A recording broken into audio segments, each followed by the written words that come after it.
Welcome back to Thinking Tech. I'm John Donegan, and today we're going to be assessing Biden's recent executive order on AI. So on October 30th, Biden issued an executive order on safe, secure, and trustworthy artificial intelligence. This order builds upon his administration's blueprint for an AI Bill of Rights, as well as NIST's AI Risk Management Framework. The most comprehensive AI order to date, this 111-page document gives marching orders to over a dozen different agencies. It targets the Consumer Financial Protection Bureau, the Department of Housing and Urban Development, the Federal Housing Finance Agency, the Department of Health and Human Services, the U.S. Patent and Trademark Office, the Department of Labor, the State Department, the Department of Defense, the Department of Homeland Security, the FTC, the Office of Management and Budget, the Commerce Department, and to a lesser extent, the Treasury. The order tackles safety, civil rights, security, deepfake technologies, privacy issues, anti-competitive behaviors, and technological innovation. So the order relies on a Korean War-era law, the Defense Production Act of 1950. This is arguably a problematic expansion of the DPA, as the act is most certainly being invoked for a purpose well outside of its original intent. The order raises the profile of AI and signals to the private sector what the government plans on doing. It should generate more chatter on Capitol Hill, and hopefully it encourages Congress to enact meaningful bipartisan legislation. This executive order targets companies that train AI models that pose national security, public health, or critical infrastructure risks. Developers of such dual-use foundation models will need to notify the federal government whenever their models are being trained. Any foundation model that poses a serious risk to national security, national economic security, or national public health and safety must notify the federal government when training the model.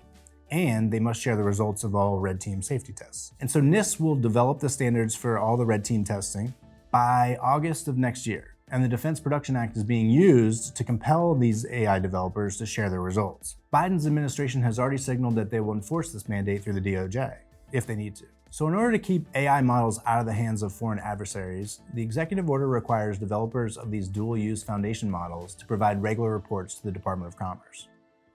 So these companies will need to do two things. One, they need to outline how exactly they plan to protect their tech from espionage. And two, large cloud service providers like Amazon and Microsoft, they'll have to notify the government anytime a foreign company rents server space to train large AI models. Biden wisely decided not to create an entirely new AI agency to regulate AI across the board. This is definitely a good thing.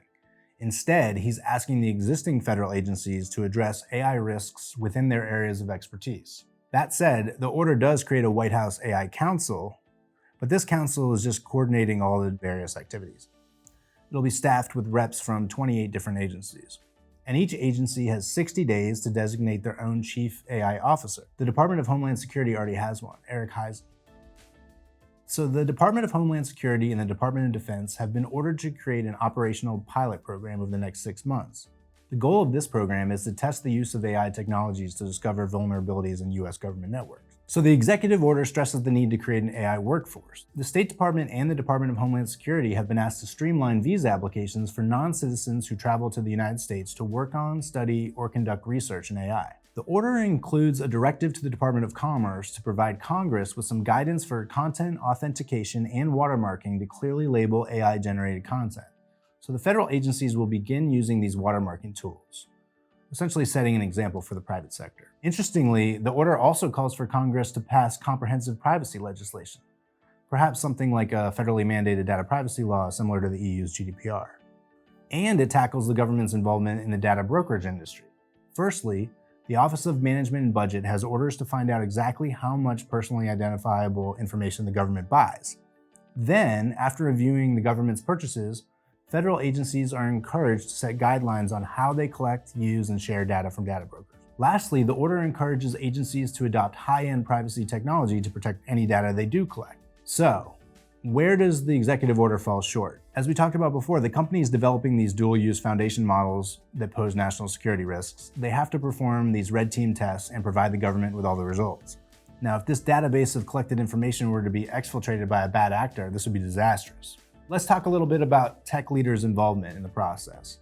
So back in July, Biden met with 7 different tech leaders: Microsoft, Anthropic, which is backed by Google, OpenAI, which is backed by Microsoft, Amazon, Inflection, and Meta. And he met with these folks for their input, and he received all of their voluntary commitments to the new safety, security, and trust standards. Then again in September, he met with execs from 8 other companies. This time, Adobe, Cohere, IBM, NVIDIA, Palantir, Salesforce, Scale AI, and Stability. And again, he's probably getting these voluntary verbal commitments. But I very much agree with Courtney Rash, the director of the Open Market Institute, who read the executive order, and then she writes, "What's left unsaid is the fact that many of the most pressing risks created by generative AI have been enabled by a handful of big tech firms that were allowed to collect vast amounts of data without permission or compensation, develop incredibly energy-intensive models and services that have significant environmental implications, and then release products that even their own teams said were not safe for public release."